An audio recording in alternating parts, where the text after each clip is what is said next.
नमस्कार, मैं रफी और आप देख रहे हैं DNN इंडिया। सरदार वल्लभ भाई पटेल की 150वीं जयंती के उपलक्ष्य में भारत सरकार के युवा मंत्रालय द्वारा देश भर में चलाई जा रही यूनिटी यात्राओं में से एक यमुना प्रवाह यात्रा आज गुरुवार को अजमेर पहुंची। इस यात्रा को जयपुर से हरी झंडी दिखाकर रवाना किया गया था, जो बुधवार शाम पुष्कर पहुंची और वहां सरोवर पर पूजा अर्चना के बाद आज आगे बढ़ते हुए अजमेर पहुंची। सरदार वल्लभ भाई पटेल की 150वीं जयंती के उपलक्ष्य में भारत सरकार के युवा मंत्रालय द्वारा देश भर में चलाई जा रही यूनिटी यात्राओं में एक यात्रा यमुना प्रवाह आज गुरुवार को अजमेर पहुंची। इस यात्रा को जयपुर से हरी झंडी दिखाकर रवाना किया गया, जो बुधवार शाम पुष्कर पहुंची और सरोवर पर पूजा अर्चना के बाद आगे बढ़ते हुए अजमेर पहुंची। अजमेर आगमन के दौरान यात्रा का भव्य स्वागत किया गया। इस मौके पर केंद्रीय राज्य कृषि मंत्री सहित कई विधायक और भाजपा नेताओं ने यात्रा में शामिल युवाओं का जोश भरे अंदाज में स्वागत किया। विधायक अनीता बघेल ने कहा कि सरदार वल्लभ भाई पटेल ने जिस तरह देश को एकजुट करने की ऐतिहासिक भूमिका निभाई, वह हमेशा प्रेरणा देती रहेगी। उन्होंने कहा कि आज की युवा पीढ़ी तक एकता और राष्ट्र का संदेश पहुंचाना ही इस यात्रा का मुख्य उद्देश्य है। बघेल ने आगे कहा कि ये यात्रा सिर्फ आयोजन नहीं, बल्कि राष्ट्र के प्रति कृतज्ञता और एकता की भावना का संदेश है। हम सभी इस योगदान के लिए सरदार वल्लभ भाई पटेल को नमन करते हैं। यात्रा के दौरान युवाओं ने देश में एकता, जागरूकता और राष्ट्रीय भावना को लेकर संदेश दिया और आगे कई जिलों में रैली जारी रहेगी। सरदार वल्लभ भाई पटेल जी की 150वीं जन्म जयंती के उपलक्ष्य में भारत सरकार के युवा मंत्रालय द्वारा यूनिटी मार्च के साथ में यात्राएं निकाली जा रही हैं। जो गंगा प्रवाह यात्रा है, वो यमुना प्रवाह यात्रा और नर्मदा के साथ में कावेरी, ये 4 यात्राएं अलग अलग स्थानों से निकल कर के केवड़िया तीर्थ जाने वाली हैं। यमुना प्रवाह यात्रा हमारे जयपुर से कल माननीय मुख्यमंत्री जी द्वारा प्रारंभ की गई है। सरदार वल्लभ भाई पटेल जी ने जिस तरह से इस पूरे देश के इस स्वरूप को लाने में जो अथक परिश्रम किया, अपनी कूटनीति के साथ में, अपने पुरुषार्थ के साथ में भारत को जो ये स्वरूप दिया, हम सब उनके प्रति ऋणी हैं, नतमस्तक हैं। और ये स्वरूप बना रहे, इसमें जाति पाति, भाषा, प्रांत का कोई भेद उत्पन्न ना हो, उस निमित्त विद्यार्थियों से संवाद करने के लिए, युवाओं को आग्रह करने के लिए ये यात्रा एक संदेश लेकर के आई है। इस संदेश को हमने जन जन तक पहुंचाने का कार्य किया है। मुझे लगता है कि ये यात्रा के दूरगामी परिणाम होंगे और भारत का युवा, भारत की एकता कितनी महत्वपूर्ण है, इस बात को समझते हुए उठ खड़ा होगा। देखिए, सरदार वल्लभ भाई पटेल जो हमारे राष्ट्र शिल्पी रहे, जिन्होंने इस नए भारत को स्वरूप दिया, उनकी सार्ध शताब्दी यानी 150वीं जयंती के अवसर पर पूरे देश भर से ये 4 यात्राएं, जिन्हें एकता यात्रा का नाम दिया गया है, ये 4 यात्राएं विभिन्न स्थानों से प्रारंभ हुई है। राजस्थान से हमारी 2 यात्राएं प्रारंभ हुई है, गंगा प्रवाह और यमुना प्रवाह। यमुना प्रवाह यात्रा कल जिसको हमारे माननीय मुख्यमंत्री भजन लाल जी शर्मा ने हरी झंडी दिखा करके रवाना किया और आज इसका अजमेर आगमन हुआ। अजमेर आगमन पर हमने इसका भव्य स्वागत किया, ढोल नगाड़े कच्ची घोड़ी के साथ और साथ में तिलक लगा करके और तिरंगे दुपट्टे पहना करके सभी प्रतिभागियों का स्वागत किया गया। भारत माता पूजन का कार्यक्रम रखा गया और उसके बाद एक विद्यार्थी संपर्क और विद्यार्थी संवाद, यानी जो देश भर के युवा इस यात्रा में चल रहे हैं, उनका हमारे स्थानीय जो महाविद्यालय के विद्यार्थी हैं, उनके साथ कहीं न कहीं उनका जुड़ाव बने, इस ताते हुए ये कार्यक्रम रखा गया। मैं कह सकता हूँ कि इस कार्यक्रम का जो उद्देश्य रहा, निश्चित रूप से आज जैसी देश में हमको विषम परिस्थितियाँ नज़र आती है कि व्यक्ति समाजवाद, क्षेत्रवाद, मजहब के नाम पे, धर्म के नाम पर, भाषा के नाम पर जिस प्रकार से जो अपने अलग अलग विचारों के साथ चल रहा है, कहीं न कहीं जो काम सरदार वल्लभ भाई पटेल ने उस समय सारी देश की रियासतों को एक सूत्र में बांधने का काम किया। आज मैं कह सकता हूँ कि हमारे प्रधानमंत्री माननीय नरेंद्र मोदी जी ने जो सरदार वल्लभ भाई पटेल की जयंती के अवसर पर ये जो एकता यात्रा निकाली, इस एकता यात्रा के माध्यम से कहीं न कहीं कुरीतियों को दूर करके और एक जो विकसित भारत का संकल्प हमने तय किया है, उस विकसित भारत की ओर हम एक साथ बढ़े, कदम के साथ बढ़े। मेयो कॉलेज की 150वीं वर्षगांठ के उपलक्ष्य में बुधवार को एक खास cycle rally ride to Mayo 150 kilometre का आयोजन किया गया। राजस्थान की उप मुख्यमंत्री दिया कुमारी ने जयपुर के सिटी पैलेस से सर्वतोभद्र चौक से इस रैली को हरी झंडी दिखाकर रवाना किया। करीब 150 किलोमीटर का सफर तय करती हुई यह रैली गुरुवार सुबह अजमेर पहुंची। मेयो कॉलेज 150वीं वर्षगांठ के उपलक्ष्य में बुधवार को एक खास cycle rally ride to Mayo 150 kilometre का आयोजन किया गया। राजस्थान की उप मुख्यमंत्री दिया कुमारी ने जयपुर के सिटी पैलेस स्थित चौक से रैली को हरी झंडी दिखाकर रवाना किया। 150 किलोमीटर का सफर तय करती हुई ये रैली गुरुवार सुबह अजमेर पहुंची। बता दें कि आयोजन न सिर्फ फिटनेस और साहस का संदेश देता है, बल्कि मेयो कॉलेज की विरासत, शिक्षा और 150 साल के गौरवशाली इतिहास का भी प्रतीक बन गया है। जयपुर से अजमेर पहुंचे साइकिल राइडर्स ने बताया कि मेयो 150 सेलिब्रेशन का हिस्सा बनकर उन्हें बेहद खुशी हुई। उन्होंने बताया कि ये रैली बुधवार को जयपुर से रवाना हुई, जिसमें करीब 32 साइकिलिस्ट शामिल थे। सभी ने लंबे सफर को उत्साह और रोमांच के साथ पूरा किया और आज अजमेर पहुंचे। राइडर्स ने कहा कि मेयो कॉलेज की स्थापना दिवस समारोह का हिस्सा बनना गर्व का पल है और इस ऐतिहासिक यात्रा ने उनके लिए यह अनुभव यादगार बना दिया। कल चले थे जयपुर से रूपनगढ़ में रुके और फिर आज सुबह रूपनगढ़ से अजमेर आए हैं। Celebration 150 years of Mayo, yes of course, celebration। कैसा लगा?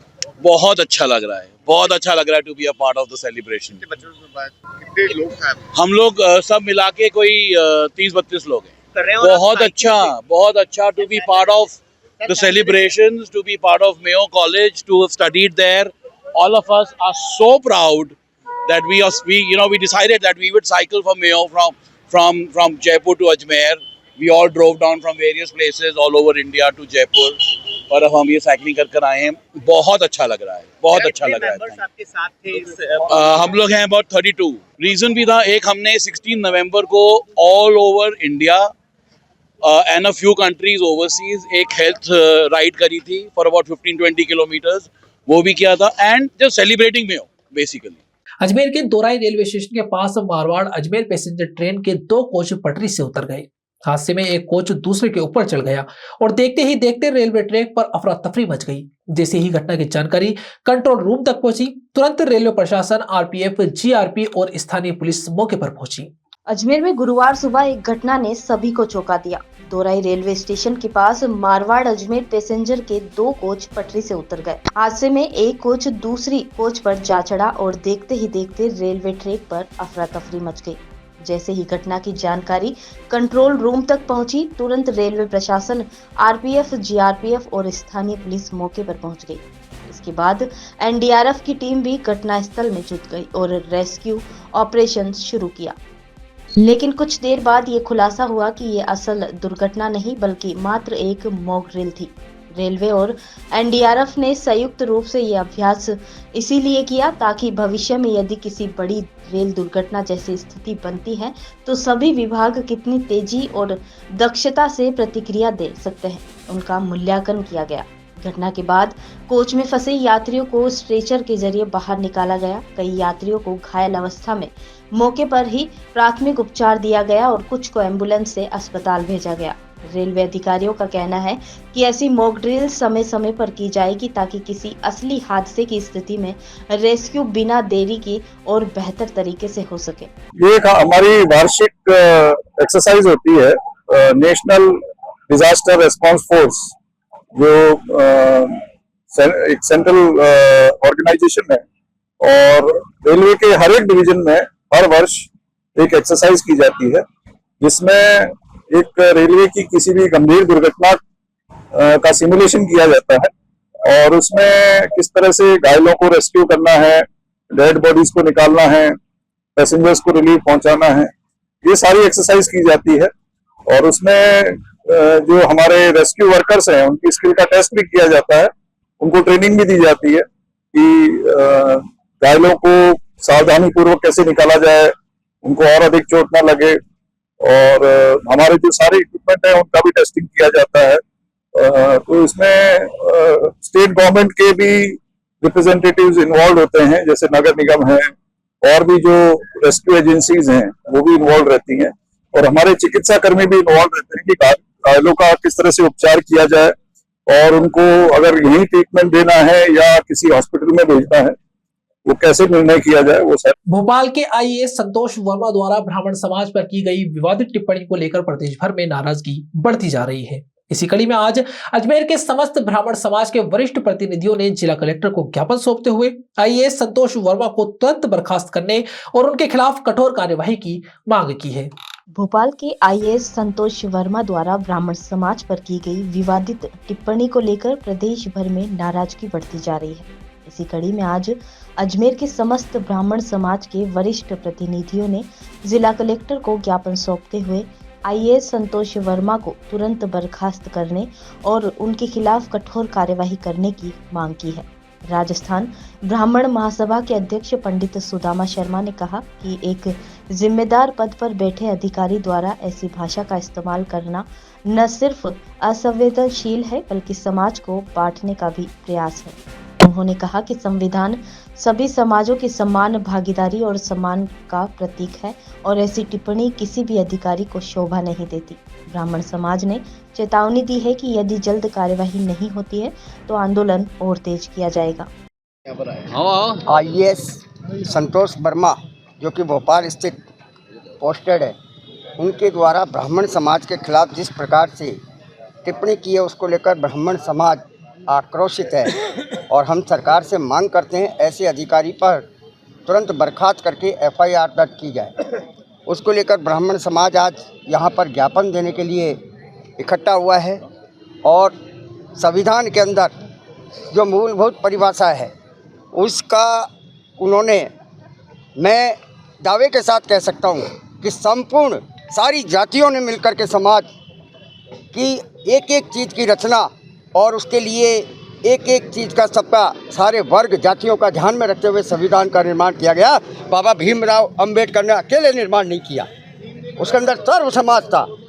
हमने उसको स्वीकार किया सामाजिक समरसता के लिए और आज उस समरसता को बिगाड़ने के लिए वो कर रहे हैं, उन पर देशद्रोह का मुकदमा होना। यहाँ रुकते हैं एक छोटे से ब्रेक के लिए, जल्द हाजिर होंगे खबरों के नए सफर के साथ। कैंसर बीमारी ही ऐसी है, चिंता तो होगी ना। लेकिन अब अपनी चिंता को बदलो विश्वास में, क्योंकि आदिनाथ कैंसर मेडिसिटी में है रेडियोथेरेपी, कीमोथेरेपी और कैंसर सर्जरी के उपचार के साथ आधुनिक सुविधाएं भी। विजिट करें आदिनाथ कैंसर मेडिसिटी एट चाची आवास अजमेर।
जयपुर से गुजरात तक के लिए ऐतिहासिक मार्ग पर निकाली जा रही भाजपा की यमुना परवाह यात्रा बुधवार शाम अपने निर्धारित कार्यक्रम के तहत पुष्कर पहुंची।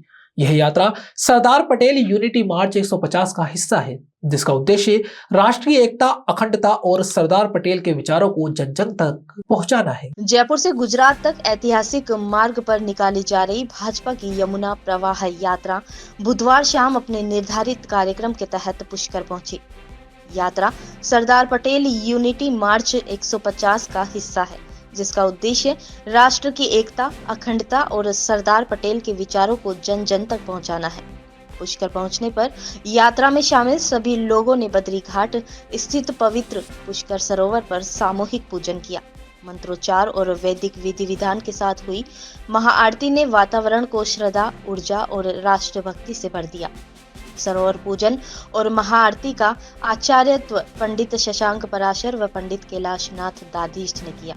यात्रियों ने पुष्कर के प्रतिष्ठित ब्रह्मा मंदिर में दर्शन किए, जहां उन्हें देश की स्मृति, एकता के लिए प्रार्थना की। यात्रा पुष्कर में आगमन होते ही भाजपा कार्यकर्ताओं ने ढोल नगाड़ों और नारेबाजी के साथ उनका जोरदार स्वागत किया। इस दौरान प्रमुख रूप से यहां नेता भी मौजूद रहे।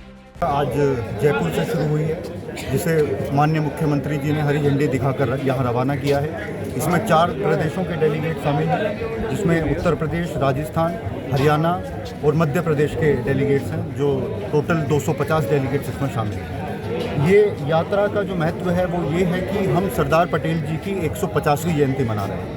तो ये सारे युवा एक संदेश लेकर जा रहे हैं कि जिस तरीके से सरदार पटेल जी ने अपना पूरा जीवन देश की एकता के लिए समर्पित कर दिया, वो संदेश हम देश के हर युवा तक ले जाना चाहते हैं। और ये यात्रा चलकर करमसद जाएगी और फिर स्टैचू ऑफ यूनिटी पर जाकर ख़त्म होगी।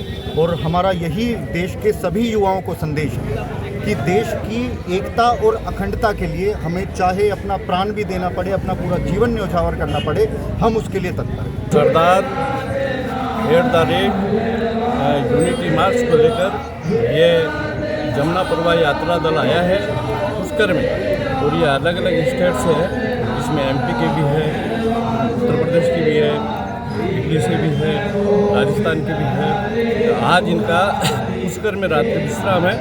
यहाँ ये महाआरती की गई है, वर्मा मंदिर दर्शन होगा, उसके बाद कल वहाँ गुजरात में जाएंगे यूनिटी मार्च में स्टेचू से, और सरदार पटेल जी का जो स्थान है, निवास स्थान, वहाँ तक ये यात्रा जाएगी। क्या उद्देश्य है इस यात्रा का? कितने सदस्य आ रहे हैं और क्या उद्देश्य है? इस यात्रा दल में 250 सदस्य है, और उद्देश्य है कि सरदार पटेल का इतना बड़ा महत्व इस देश के लिए रहा है।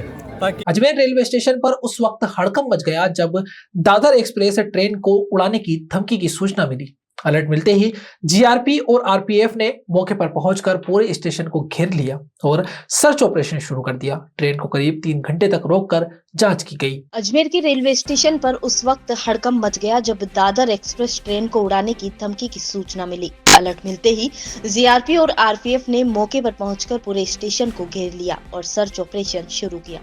ट्रेन को करीब 3 घंटे तक रोककर जांच की गई। पुलिस के मुताबिक 3 युवक ऑटो में बैठकर ट्रेन को उड़ाने की बात कर रहे थे। ये बातचीत सुनकर किसी ने तुरंत इसकी सूचना पुलिस को दी। इसके बाद सुरक्षा एजेंसियों ने पूरे स्टेशन परिसर, प्लेटफॉर्म और ट्रेन में संदिग्ध वस्तुओं की तलाश की। अचानक मिले अलर्ट से यात्रियों में दहशत फैल गई। कई यात्री प्लेटफॉर्म छोड़कर बाहर निकले तो कुछ लोग डर के कारण ट्रेन से उतर गए। पुलिस ने मौके पर से 3 संदिग्ध युवकों को गिरफ्तार कर लिया है और उनसे पूछताछ जारी है। शुरुआती जांच में कोई बम या संदिग्ध वस्तु नहीं मिली है। अधिकारियों का कहना है कि ये जांच की जाएगी कि युवक वाकई मजाक कर रहे थे या फिर किसी गंभीर साजिश का हिस्सा है। फिलहाल स्टेशन पर सुरक्षा बढ़ा दी गई है और आने जाने वाले की कड़ी जांच की जा रही है। कीटवाना कुचामन से कुछ संदिग्ध व्यक्तियों की गतिविधि के बारे में सूचना मिली थी। उक्त सूचना मिलते ही तुरंत ही अजमेर कंट्रोल रूम और मेरे पास सूचना आई थी, तो उच्चाधिकारी द्वारा अवगत कराने पर सिटी पुलिस के सारे एसएचओ, सीओ, जीआरपी और रेलवे पुलिस, आरपीएफ सभी ने जॉइंट रूप से एक बार एहतियातन चेक किया और चेक करके कुछ लोगों से पूछताछ की। अभी प्रारंभिक जानकारी में ऐसी कोई बात सामने नहीं है। कौन सी ट्रेन से आ रहे थे सर? ट्रेन से नहीं आ रहे थे, कुछ लोग हैं जिनको पूछताछ के लिए लिया गया है। कई बार पुलिस पूछताछ करती है और इस प्रकार की कोई जैसे कि मीडिया में खबरें चल रही है बॉम्ब की, इस प्रकार की कोई बात नहीं है। किसी रिक्शा के अंदर ये बैठ के बातचीत करते हुए पाए गए, उसके बाद में पुलिस कुछ इनपुट मिले थे कुछ संदिग्ध गतिविधि के बारे में, जिसकी जांच की गई और ऐसा अभी तक कुछ भी सामने नहीं है। सर इनके बाद क्या सूचना? नहीं, अभी किसी प्रकार की कोई संदिग्ध वस्तु भी नहीं मिली, ना कोई संदिग्ध बात नहीं। जानकारी क्या प्राप्त हुई? कोई इस प्रकार की सूचना मिली थी कि कुछ व्यक्ति संदिग्ध बातचीत कर रहे हैं। उक्त सूचना पर उसको एहतियातन चेक करने के लिए इस बारे में ट्रेन को भी थोरली चेक किया गया। डॉग स्क्वाड और बीडीएस द्वारा भी ट्रेन को चेक किया गया। इस प्रकार की कोई संदिग्ध वस्तु भी नहीं मिली। ट्रेन को अभी तक रोका गया? अभी पूछताछ कर रहे हैं और उसमें कुछ कंक्रीट निकल के आएगा। 3 व्यक्ति ये ब्राह्मण बात नहीं। सर 26/11 का दिन भी था आज, उसे लेकर सुरक्षा की दृष्टि से देखें तो किस तरह से यहाँ पर आप चेकिंग करें? हाँ, तो एहतियातन रेलवे प्लेटफॉर्म और ट्रेन की भी चेकिंग की गई है। डॉग स्क्वाड भी आया था जीआरपी का और रेलवे पुलिस का, और उसके साथ ही BDS को भी बुलाया गया था जोन की टीम से। उन्होंने थोड़ा चेक किया है, ट्रेन अभी रवाना हो चुकी है। पुष्कर में विधानसभा क्षेत्र के नागरिकों को जागरूक करने के लिए विशेष अभियान चलाया जा रहा है। SDM गुरु प्रसाद तंवर के निर्देशन में स्वीप टीम प्रभारी गांव-गांव और घर-घर पहुंचकर लोगों को मतदाता सूची विशेष गहन पुनरीक्षण अभियान SIR में भाग लेने की अपील कर रहे हैं। यह अभियान भारत निर्वाचन आयोग के निर्देशन पर चलाया जा रहा है, जिसका उद्देश्य मतदाता सूची को सही, त्रुटि रहित और अद्यतन बनाना है। पुष्कर में विधानसभा क्षेत्र के नागरिकों को जागरूक करने के लिए विशेष अभियान चलाया जा रहा है। SDM गुरु प्रसाद तंवर के निर्देशन में स्वीप टीम प्रभारी डॉक्टर रोशनदीप श्रीमाली गांव-गांव और घर-घर पहुंचकर लोगों को मतदाता सूची विशेष गहन पुनः निरीक्षण अभियान में भाग लेने की अपील कर रहे हैं। ये अभियान भारत निर्वाचन आयोग के निर्देश पर चलाया जा रहा है, जिसका उद्देश्य मतदाता सूची को सही, त्रुटि रहित और अद्यतन बनाना है। लोगों में जागरूकता बढ़ाने के लिए टीम द्वारा अपील पत्र भी घर घर बांटे जा रहे हैं।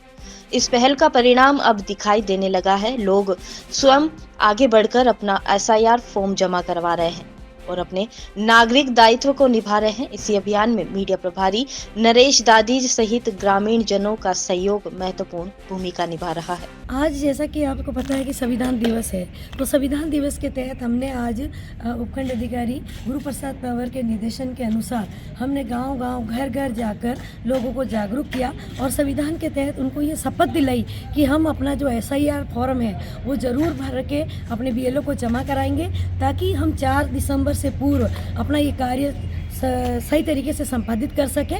तो इसके लिए हम घर घर गए और बस के ड्राइवर वगैरह को भी हमने समझाया, टैक्सी ड्राइवर्स को समझाया।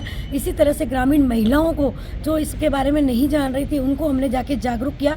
इस तरह से हमने एक अपील की कि हमें अपना SIR फॉर्म जरूर जमा कराना है। राष्ट्र हित के लिए हमारा ये एक पहला कर्तव्य, मौलिक कर्तव्य है कि हमें अपने SIR का फॉर्म जमा। खबरों के सफर में अभी सिर्फ इतना ही, फिर हाजिर होंगे खबरों के नए सफर के साथ। तब तक के लिए दीजिए इजाजत। नमस्कार।